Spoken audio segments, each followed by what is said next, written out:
Pasado alas 8 na ng gabi nang maibaba kong aking pasahero na inaihatid dito sa MOA. Uuwi na muna ako dahil halos maghapon na rin ako sa kalsada. Pumasok na nga ako dito sa rotonda, dito sa may MOA, tapos rerektahin ko na yung EDSA. Sa pagiging rider, minsan sa sobrang busy natin na hawak ang manubela, nawawala sa isip natin na hindi pa pala tayo kumakain. Lalo na pag tuloy-tuloy ang pasok ng booking. Tumabi muna ako para i-check kung saan ko nga ba pipick upin ang pumasok na booking. Gurami lang ito at cashless. Tinext ko nga muna si ma'am bago ko siya puntahan. Sobrang lapit lang niya sa akin lokasyon. Pagdating ko nga ay sakto nag-aantay ng ating passenger sa ating pagdating. Shower cap at helmet kaagad ang ibinigay ko sa kanya. At nung maisuot niya na ito, sabay sampa. Ma'am, pakilak na lang po ng helmet natin. Ang sabi niya, sige. Dahan-dahan ko ng pinigya ang throttle hanggang sa makarating na kami sa kanyang drop-off. Ang bilis naman. Dito nga pala ang drop-off ni ma'am. Sa LRT1 EDSA Station. Hindi ko na ito siningil dahil nakakashless ito. Sa mga oras na yun mga tol, nagbagong isip ko. Inop ko muna yung set destination ko pa uwi. Wala kasing pumapasok na booking pag-uwi sa amin. Bahala na kung saan abutin, doon na lang tayo kakain. Dahil dyan mga tol, binigyan ulit tayo ng booking pabalik ng MOA. Buti na lang pagdating natin, nag-aabang na si passenger. Binigyan ko kaagad siya ng hairnet. Sakto daw, basa pa yung buhok niya dahil bagong ligo si sir. Sir, helmet po, sabay sampa. At nung okay na, sabay arangkada. Sa EDSA, medyo maluwag na. Yun nga lang, yung pagawing MOA, yung pabalik, medyo mabigat yung daloy ng traffic. Sa naglalakihang truck, iwasan natin ang sumingit. At mahirap na, baga tayo'y mapitpit. At yun ang ayaw natin mangyari. Malapit lang to tol, kaya mabilis lang kaming nakarating. Nakaka-cashless din si sir, kaya hindi ko na siya siningil. Dito nga mga tol, nakita ko si ma'am na parang familiar siya sa akin. Nagdalawang isip ako dito, pero nilapitan ko pa rin siya. Kamukha niya kasi talaga mga tol, yung ex ko nung grade 5. Pero hindi pala siya yun. Binanggit ko na rin sa kanya na nakablog ako. Hanggang sa nagpaalam na ako sa kanya. Ingat po tayo palagi sa duty ma'am. Hanggang sa nagpatuloy na ako sa aking biyahe. At dito sa muling pagkakataon ay pinasukan ako ng long ride. May booking tayo mga tol. Pipikapin natin sa Okada.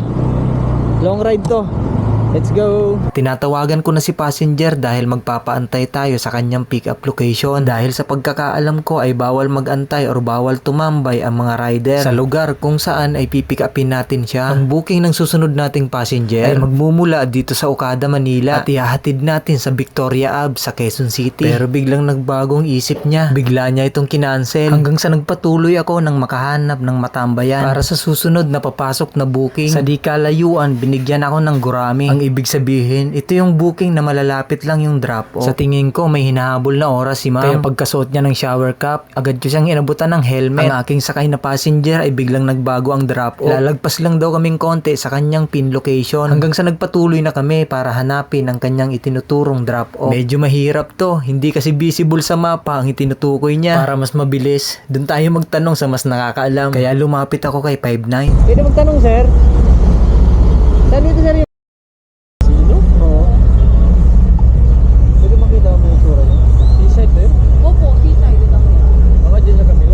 Pati si Buddy hindi niya yata kabisado yung tinatanong ni ma'am. Kaya inisip ko, butik yata sa loob ng mall ang hinahanap niya. Dahil lahat ng perimeter guard dito sa MOA ay kabisado lahat ng nandito sa seaside. Mall guard ang makakapagturo kay ma'am. Kaya itinuro ko siya dun sa may Maison. Inalalayan ko si ma'am sa kanyang pagbaba para hindi siya ma-out of balance. Binigyan tayo ng 100 pesos ni ma'am na dapat ay 58 lang ang babayaran niya. Kaya salamat po ma'am, mag-iingat po kayo. Humingi na rin ako ng consent sa kanya na kung pwede isama ko siya sa vlog ko. Nagulat pa nga si ma'am pero sabi niya okay lang daw. Yun lang mga tol, at kung umabot ka sa part ng video na to, nais kitang pasalamatan. Huwag mong kakalimutan na mag-like and share sa video na to. Kita-kits pa tayo sa mga susunod pa nating biyahe.